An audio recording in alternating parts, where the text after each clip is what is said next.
All right. I am here with Victor. How are you doing, Victor? I'm doing great. Doing awesome. How you doing? I'm doing great. Great to have you on Red Belt Podcast. I've known you for quite some time, maybe getting close to almost a decade now. I'm not sure, something like that, maybe. Yeah, it's Uh, getting but there. but could you tell us a little bit about yourself for everyone else? Yeah, so obviously my name's Victor. I'm up here in Washington State, so up in the Seattle area. I got two martial arts schools up here in Seattle. I'm married. I got three children. I've been in the martial arts. I've been in martial arts since the time I was 18, so way back in like 1998. My introduction to martial arts was Kung Fu and Tai Chi. And then I did that for several years, and I kind of transitioned into, I guess, what you call MMA, but kind of a different blend from most people. Combination of Bruce Lee's Jeet Kune Do, Filipino Kali, submission wrestling, so no gi, Jiu-Jitsu, Muay Thai, and then kind of from there, I've kind of just kept training in those arts and been doing that for over the last 20 something years. And kind of where I opened my school back in 2018. And where I met you was through the tribe, the combat business success mastermind group. Um, and since the time I kind of joined, the tribe mastermind and stuff, I had a lot of success as far as martial arts business is concerned. And it's kind of I guess allowed me the opportunities to be on podcasts such as yours and kind of spread what I've learned and my experiences of how to be successful in martial arts business and how I could possibly help others. Excellent, man. Really proud of your progress. I want to share this for the viewers. One reason I wanted to have Victor on is like me at the beginning. I mean, I was really passionate about martial arts, but at the very beginning, I did quite bad and had no idea what I was doing. So at the beginning, Victor was not doing very well.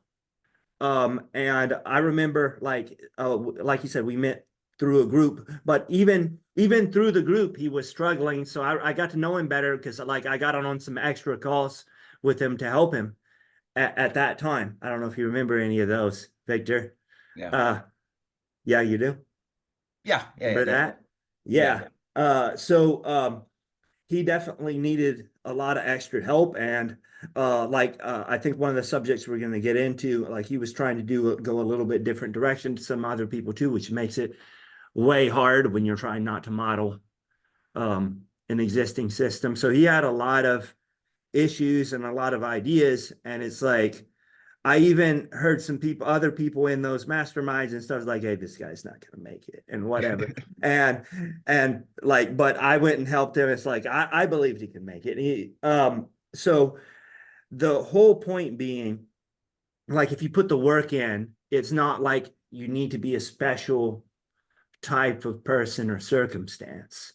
Yeah, you do need to seek out the knowledge and make investments, which he did, and you need to put the work in, which he did. But then, I know you've went up and down, but you've had at least 1 year where you did over $1 million in a year, right? I would say just under. Just under Yeah. something. So that's still real impressive. So if you're Yeah. anywhere close to $1 million a year Yeah. in single gym in this industry, it's Not easy. it's not easy. Most people that's close to quote unquote super gym level. So from the person that's this guy's not going to make it to close to $1 million a year in one gym um, is pretty much an epitome success story that people think is reserved for like Gordon Ryan and Marcelo Garcia, right? Which you don't have to be, right? Because I mean, that's cool. If you're that guy, that's cool. But you and I have both met that guy that also has done really bad. Because if that guy doesn't mean no business, even that guy struggles because Right. that guy, I mean, I just listed people that are at the pinnacle of the pinnacle, and those guys are doing okay. But like, you can be a black belt world champion and poor nowadays running schools. Yeah. Whereas you don't have to be anybody, you need to be able to provide a quality product, but you don't have to be anybody of particular reputation or noteworthiness to have $1 million school. You don't have to win any sort of special thing or anything like that. Right. So that's why I wanted to. I've brought the other sort of people in too, but I wanted to bring Victor in because um, it's business systems and investing in himself and hard work rather than like being a former world champion or anything like that, or background or really anything. So you can definitely go from the bottom to a great spot in this industry. Um, so I talk to a lot of people with excuses like, oh, I can't because blah, blah, blah, blah. Well, Victor and I probably had way more blah, blah, blahs, and we still did it. Right. So, um, getting on to a little bit more of the how, let's dial into, so one thing that you were told in the beginning is like, so you're passionate about, and I'm a big fan of still following your passion and being true to that while being successful, right? Because if we're Right. successful, we can provide more for our students, more for our staff, more for, well, right? So we do want to be successful, but we don't really want to compromise everything. And you were at the very beginning, like you were passionate about so many different types of things that everybody's like, man, you got to focus. And generally we would tell people to focus, but if your whole Sure. passion is spread, like, so you've been able to still keep all of that Correct. and still have that super successful business. So tell me about how that's different, because nobody really does that successfully. That's, you don't see that pulled off to this scale. You see a lot of people doing it, right, but they don't make any money. Right. But at this scale, you might be the only person I know that is pulling off that many very individual styles and classes and like subsets. So can you tell us a little bit more about that? Yeah, so the way I was able to kind of pull it off is I do understand, and this is kind of a common rule when you're obviously a martial arts business owner. A program is not a program unless it's at least twice a week, which is the minimum, right? Because if you have a class on Monday and Thursday, which is twice a week, but the availability of the students, they got to be available on those Tuesdays just to make that, the lowest marker. So what I've kind of done is, even though I have, let's see, I have 5 different programs. I have Tai Chi, the kids martial arts, the Jeet no Kali, the submission wrestling, and the boxing. Did I say kickboxing? I don't even know if I might You have did not. 6. So I got Yeah, you 6 got different 6. programs. And the way I've been able to make it work is I knew that they have to repeat more. Really, I have them all repeating at least 3 or 4 times a week. That way, when we're advertising and we get people in to try the classes out, we have the availability that accommodates their availability. So that's key. Number one is creating a schedule. Now for my situation, now I have multiple floors or mats, but in the beginning it was really challenging because if you have one mat and you have multiple programs, obviously you can only have one program going on at any given time. But with multiple mats, I've been able to obviously have a boxing program on one mat and then a different program on the other. So the ability to have all the classes running more about 3 or 4 times a week, and obviously having the right marketing behind all the programs, I think was key. In the beginning, a couple of things where you could struggle if you're in my situation is if you make a mistake of having just unlimited memberships. In the beginning, it may not be too big of a problem because you don't, you're not worried about your mats getting full. But the reality is later on, if you don't have, where they can only come twice a week, or if they want unlimited, they pay additional. You're going to fill up your mats way earlier than you should because you just haven't managed it correctly. And I think, a combination of all those things is the reason why it worked for me. And like you said, passion. The reason why I didn't just cut all the other programs and only teach, say, like kickboxing and grappling is because I wanted to own and run a school and work within a school that I actually enjoy. And I didn't want to create a monster of something that I don't like or I don't want to be a part of. And I think, we all went through those struggles when we're in these meetings about what to take, what to add, and what to remove is our own personal likes and dislikes when we're running our own business, right? Because it's our passion. So I think all those things, and then tweaking the different systems that worked only for schools that had 1 or 2 programs, right? I had to make a hybrid type thing. So I would listen to, our coaches, Amy and Paul and Alan, and obviously with the experience and the knowledge of the room, but then I'll also take, well, my little twist and how to kind of blend it together to make it work was a challenge because I do understand that when you go to a mastermind, they tell you something to do. Really, you should follow everything they say, right? You don't. if you're learning how to bake a cake, you follow the recipe until you learn actually how to bake the cake. Once you know how to bake it correctly, then you could alter it, but you don't alter it before you're successful. And I understood that. So there's a little bit of a, a struggle within myself of, making sure that I wasn't being too selfish and naive about what's possible and be successful. But yeah, at the same time, not, put aside my dream school to follow something that's successful, if that makes sense.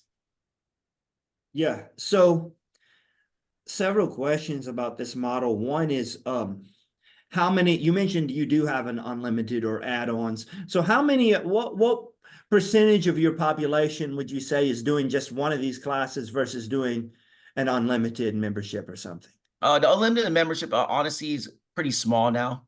Okay. Because I have a few different tiers. And this is where it gets complicated. So in the beginning, it was a lot more simple, and then over time, I've made it more complicated.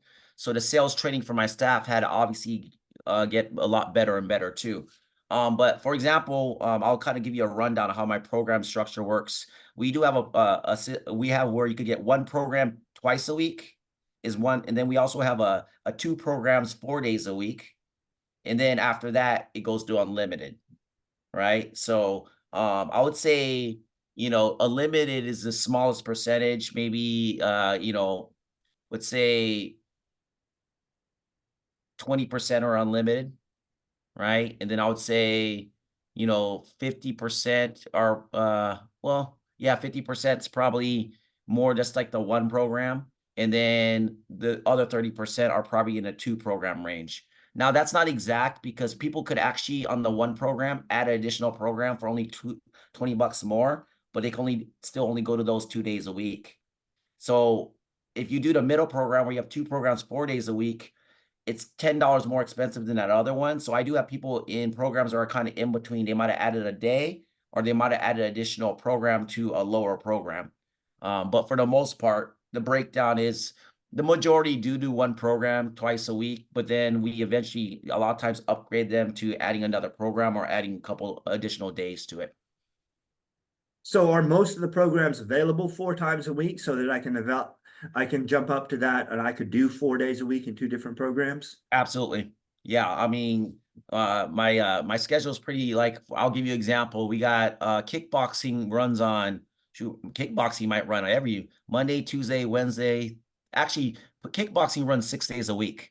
It's the only program that runs 6 days, I think, though. Monday through Friday, I have kickboxing. Now they're not all beginner level. Obviously, we have some beginner level, we have some open level, and then we have intermediate advanced level.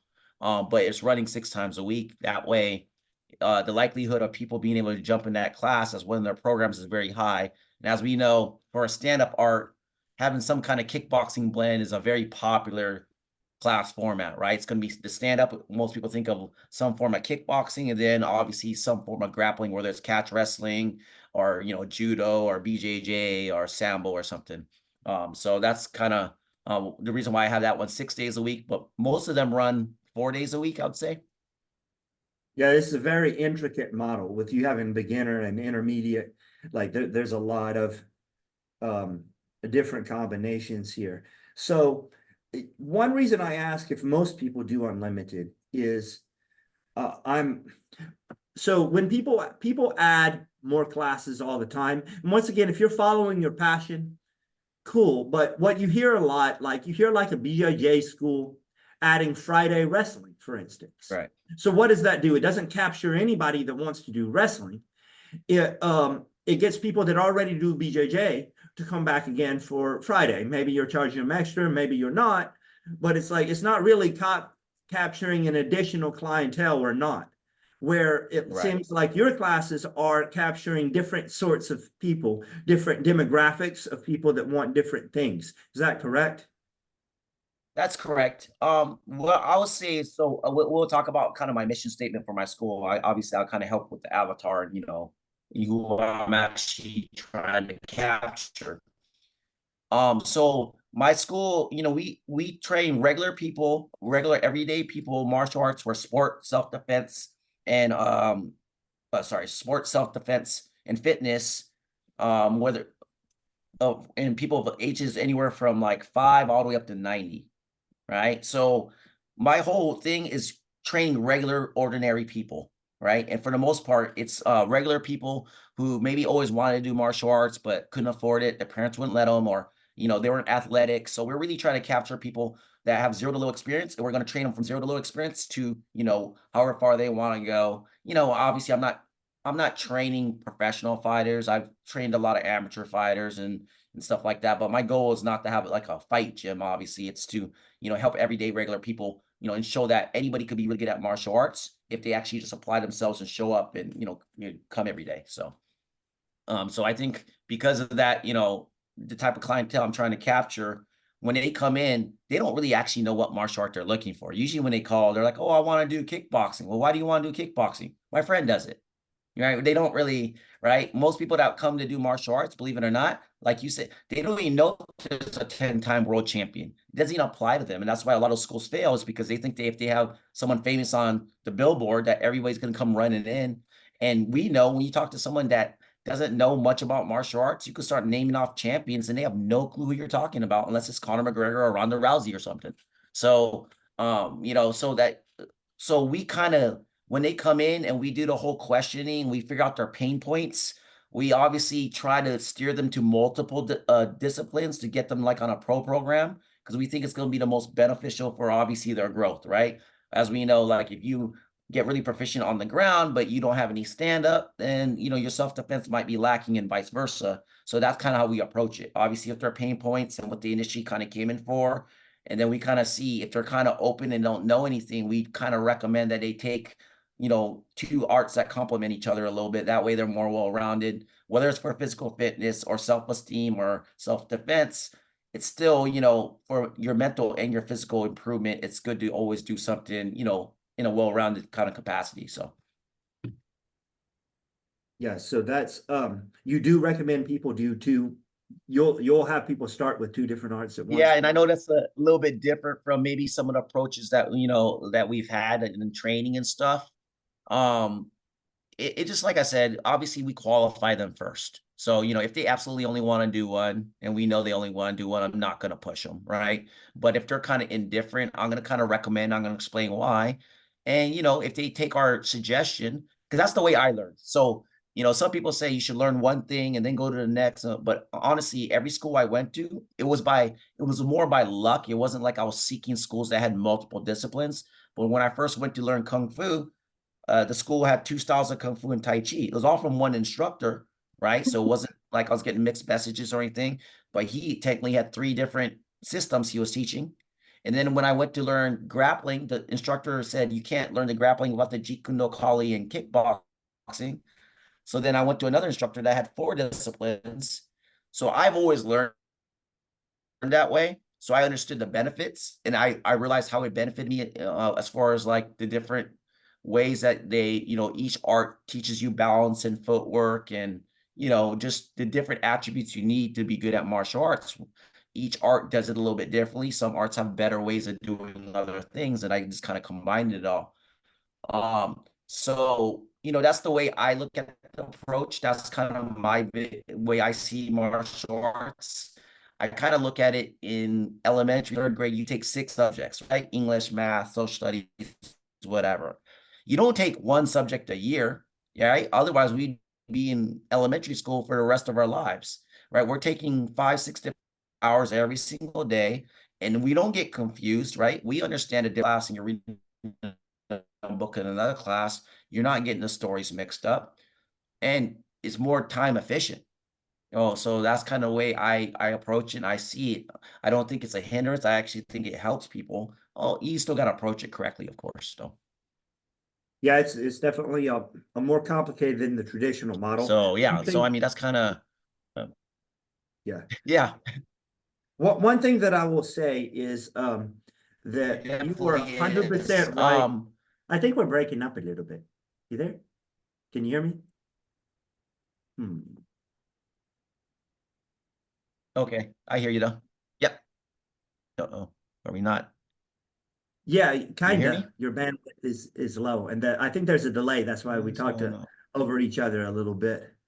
Um, but yeah, one thing you said that I Yeah, think is weird. really true is people don't know what type of classes they want on average. Most people don't know what type of classes they want. So we have to pair them Correct. in there. So what would you say with the different disciplines? I remember when you were first getting started that people were like, oh, you're focusing that everybody told you were focused on the wrong things. We're trying to get an older demographic, like retired people and whatever, but you still have the tai chi and stuff. Like, so you think it's worth it to have to, like, is that what that class caters to? Is it a really older demographic? Is that who's in there?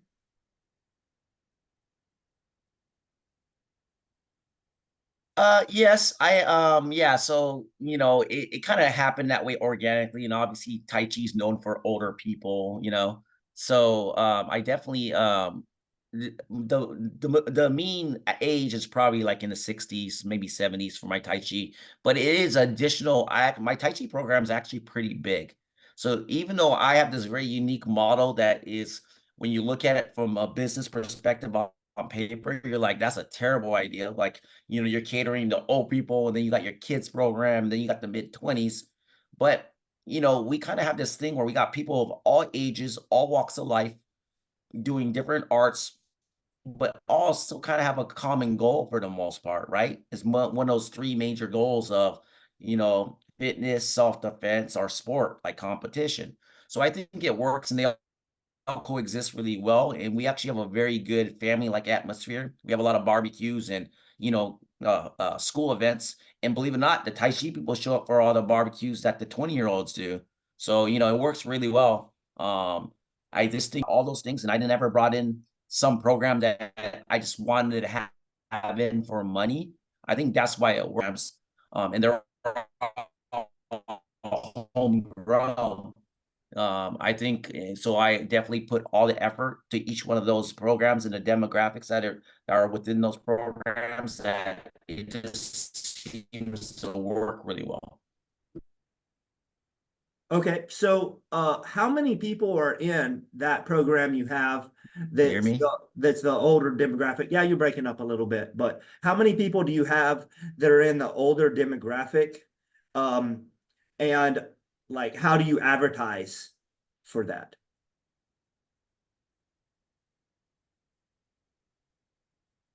Sure. Honestly, I would have to probably pull up the numbers on that right now. I'm not with my second location opening and stuff. I haven't been looking at that number recently, but how do I advertise to it is, so I pick two programs that I'll advertise for, say, like a month, and then I rotate those two programs.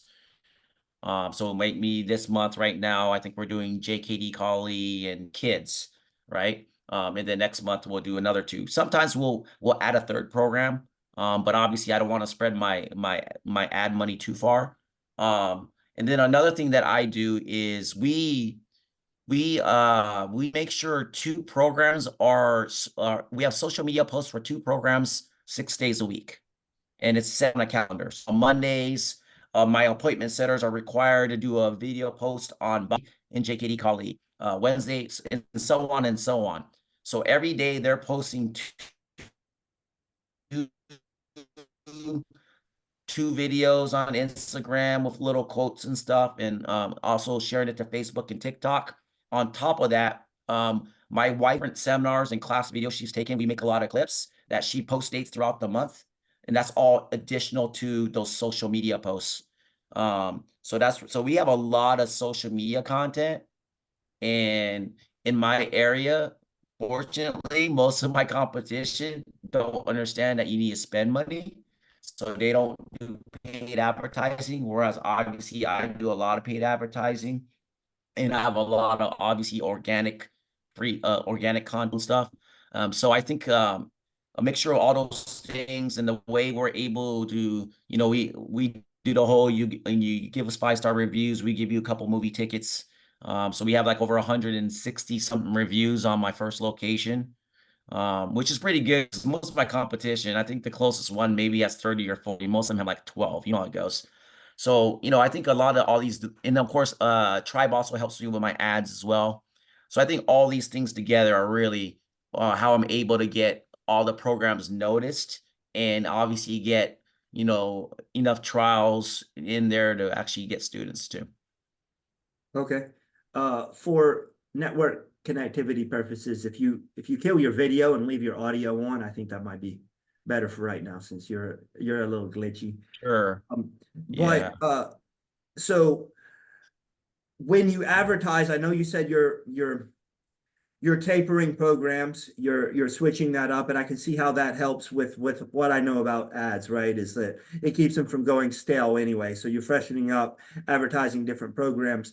But I meant for the age range because it can be more challenging to get a lot of 60 to 90-year olds through like Facebook, Instagram, and social. Right. So are you picking up your 60 to 90-year olds from Facebook, Instagram, social? I am. That and go, yeah. So, That and what you said? besides obviously word of mouth, I do a couple events here. Events Okay. like sometimes we've done some events like at retirement homes, in a few places, but for the most part, it is just actually just the online advertising and word of mouth probably. Do you for if the ad says Tai Chi in it, do you change the age range you're targeting to like 50 and up or 40 and up or something like that? Do you make it much higher than average? Yes. Yep. Yes, I do. What what Yeah, we what age do. range you use? And then Do you know off the top of your head what I age range usually you I use? usually do 45. I played with it. I think the last I usually started at about 45. I usually go from about 45 to about 75. I don't generally go too much. I don't go above that just because the amount of their ability to really be online and stuff, I feel like sometimes is, you know, not that high when they're a little bit older than that. They're a little bit more old school. So Yeah, I mean, if you did open them, if there just is no one in that demographic online, it probably wouldn't hurt your spin. If you did 45 to 90, if there just aren't any 90-year-olds on, you don't pay to advertise to them anyway. Um, would be my that's thought. true. I Um, think a lot, I have a lot of, kids and a lot of times their grandparents and their parents bring them in.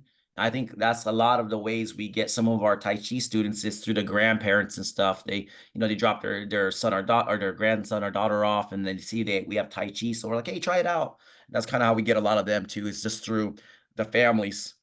And also, I forgot to mention, we're the only Tai Chi school in the area. So the only other Tai Chi school that used to be in the area was my instructor, who he closed his school down in the same year I opened my school. So a lot of people have known me because I've been doing Tai Chi in this area since like 2000. And I used to teach at the Y for 10 years. So actually, I'm very well known in this community for being pretty much the only Tai Chi person. So I kind of have a monopoly on Tai Chi here anyway. There's some people that maybe teach at a Y or like at a clinic, but there's no Tai Chi school. So so one reason I'm going through this line of questioning, most of my viewers don't teach nor want to teach Tai Chi, but I think this conversation isn't about Tai Chi. It's about a class that you have that's suitable for older demographic, and how can you fill it? Because if you made that class something else that didn't have the name Tai Chi, as long as it was suitable for older demographic and you marketed and sold it that way, it would probably be about the same results, right? I would think. I think so because, as you know, I teach a lot of things that people have never heard of, right? Like everybody's heard of Bruce Lee, but a lot of people don't know what Jeet Kune Do is, right? Or JKD. And then maybe people have heard about Filipino martial arts, but I have a lot of Filipinos that don't know what Kali is or Scream or Arnis. So I've always kind of built my school off of uh, making people become aware or learn what we do after they walk in, right? So, so I wouldn't have a problem making up some new older, demographic class, like a mobility class or whatever, and creating a name for it and advertising and probably getting the same success, because that's kind of what I'm already doing. Because a lot of people just don't understand a lot of these different martial arts anyway. I think that's a very, very, very important point right here, is that you're not selling the name, right? So people don't know what they want. They know the benefits that they need. And it's your job to sell them on this stuff, which is why most people that have 17 zillion martial arts at their school fail, is because the reason they have 17 zillion martial arts is they're trying to catch this really wide net. So they're like, wow, if somebody wants Kempo, I want to have that. If they want uh, Taekwondo, I want to have that too. And I want to have like, so that anybody looking for any martial arts, that I have it. And then they usually end up like having not that good a program, or being not very appealing to somebody that wants that individual thing, because they'll go to somebody that actually has just that. And it's not really advertising any benefits. It's just trying to, basically you're trying to get somebody that already trains or is into an individual martial art, where most of your customer base doesn't train so far. And so what I think that's the lesson here, though most people listening will not go with your model of school. So I don't think your No. model is right for most people. But the idea here on how to segment, how to use a class to appeal to a certain demographic, I think is really valuable. So if we could talk a little bit about, okay, so some person comes in, and I assume when they come in, even if they responded to an ad about Kali, that you're going to sign them up for whatever program is appropriate for them, not what ad they clicked on, right? Correct. Yeah. So they come in, and they're walking in the door, and give me an overview of how this sales process goes, all the way from the meet and greet to price pitch, to like, how do we pair them? Do you pair them, talk about what class they should be in before they pay, after they pay? Like, how is the whole thing go?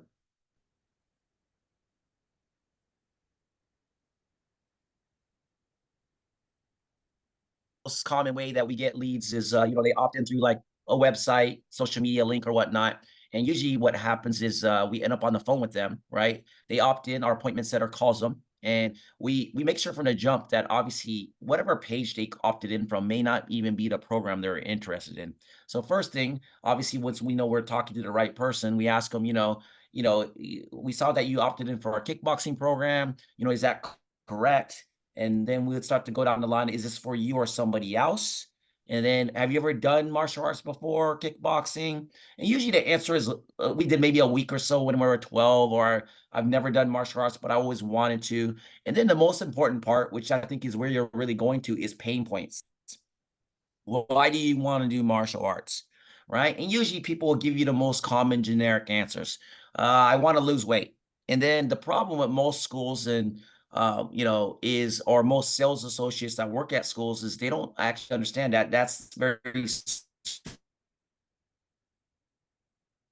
superficial, and that's not giving us anything, right? That's just a common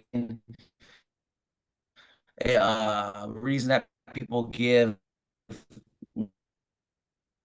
when they don't really know, or they haven't really put too much thought into it, or, or they don't want to tell you why do I lose weight? Well, soon, because he's just not happy with me anymore, right? Do this, and it's something that they really care about. So it's our job with that. They don't already know for sure which art they want to do, and we need to know about, like, whether they got knee injuries and whatnot, whether they kick box or grapple, and just, what their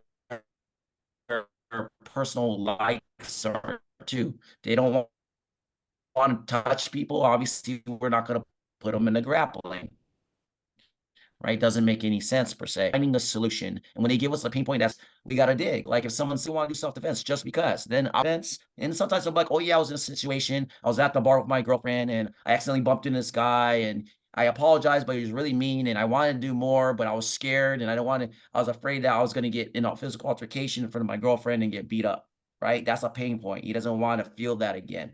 So I think what most schools owners fail at when they don't have a structure like this is they don't understand that we are here to we are people development type of business.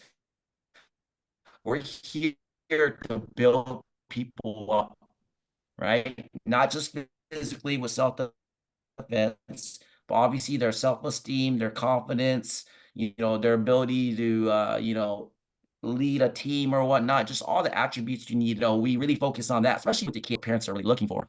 So I think they're to fit people's needs. I have 6 programs. All it really means is I just have more opportunities to actually fit them correctly. But I also have more opportunity to mess it up too. So you got to have a qualified team to make sure we steer them to the right choices and not give them 7 choices, because that's, overwhelming, and people will just kind of say, I'll come back, I'll think about it. They won't be able to commit because you've overwhelmed them and you're the expert. You're supposed to narrow it down and kind of like a doctor, give them a prescription of what's going to solve whatever pain points they came in with. And it's our job to break that down and show them with the trial class and everything how they could get to that point. So to loop it back around, we talk to them on the phone, we get their pain points, we kind of talk about their schedule and their life, and then we bring them in for a free trial after we kind of narrowed down what program is going to be probably best suited for them. Then we schedule them an appointment. We do a video confirmation the day of.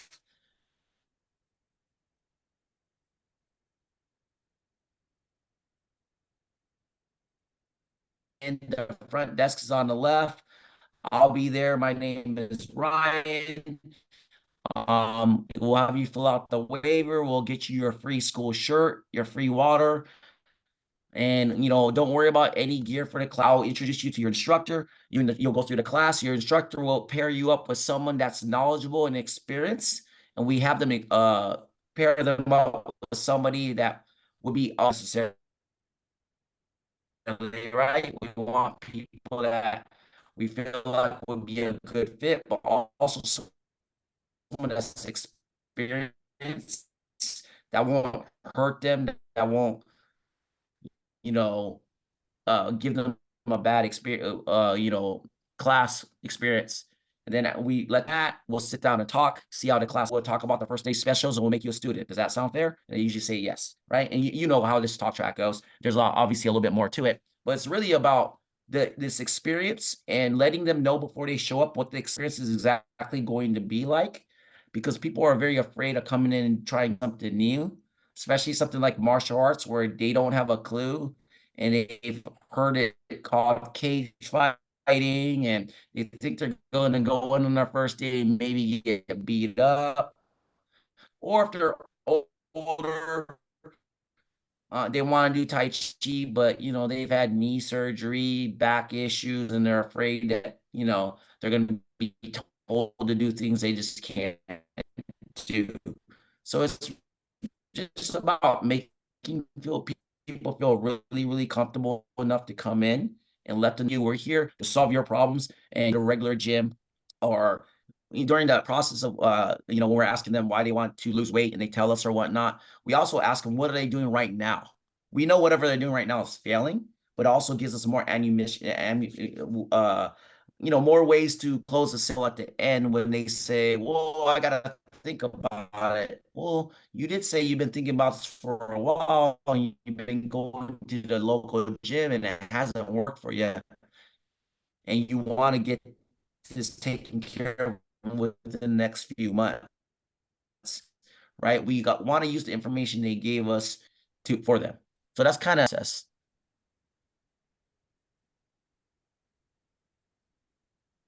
Yep, that's a good overview. We have a little bit of a network issue, I think. So hopefully our viewers were able to get most of that. So we can go ahead and wrap up for the day, I think. I think this has been pretty informative. Do you have any closing thoughts, and where should people go to if they want to follow you or connect with you online?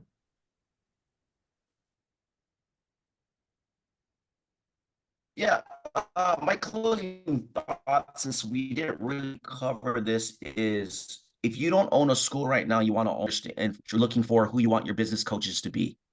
If you're not part of a mastermind group, if you don't have business coaches, it's going to be very difficult to be successful very quickly. I was only a school owner for a few months before I joined Tribe. And once I did, even though when I started, I was not doing well, I accelerated very fast because I understood that you need business coaches. You need to follow what they do. You need to do your own homework and you listen to them, but you also do ask questions, right? To make sure that, like you said, not everybody's school is a little bit different. My situation was quite different from a lot of other people. So if I didn't, figure out how to kind of blend different ideas together, it was going to be quite difficult. So I'll just say, get a business coach, treat it like a business. A lot of people that run martial arts schools, as you know, the reason why they might have started it is the reason why maybe it's not a very good business because they needed somewhere to train. So they built a school for them and their friends to train, and then they realized, no, I need to make money. I need this to be a real business. So treat it like a business from the beginning. Don't take shortcuts. And you got to spend money to make money. I tell my staff, we're like Costco. A lot of other schools are like Walmart, right? When you come to our school, it's clean, it smells good. We give you a free school shirt, we give you a water, right? We're professional. We focus on all the things that that put us above and beyond. A lot of schools don't give you a free shirt just for trying it out. They don't give you a water bottle with water that has your logo on it, right? They don't do all these little things that, make the difference that, if you charge a premium price, you better be a premium service and product, right? You need to show them that this is why this is the value. The value is there. It's important for you to be able to show that and also be able to obviously not only show it within the sales process and the environment and the cleanliness, but making sure that you teach great classes, you guys use names, and of course, you gotta teach quality martial arts at the end of the day. If you don't teach quality martial arts, sooner or later, they're gonna figure it out.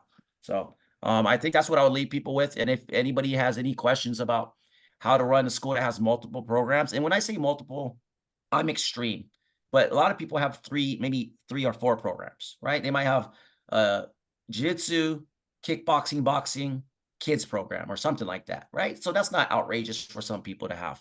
Um, but even those schools find it very hard, and I think I could definitely help those people. If you wanted to contact me personally, well, my school on Instagram, Shaolin Mixed Martial Arts. My White Crane Style is my Instagram handle. On Facebook, my name's Victor Young. Obviously, I'm a school owner, so you'll see that. If you just message me on Facebook, I'll be happy to answer any questions or help people out. I love helping other school owners. I've done it a few times, and people that help me right in the past. That's the cool thing about a mastermind group is your colleagues or the people that are above you in the group will help you a lot. I was like Brian's saying here, I was kind of towards the very bottom, right? I came in, was the bottom because I didn't, I didn't have a successful school yet.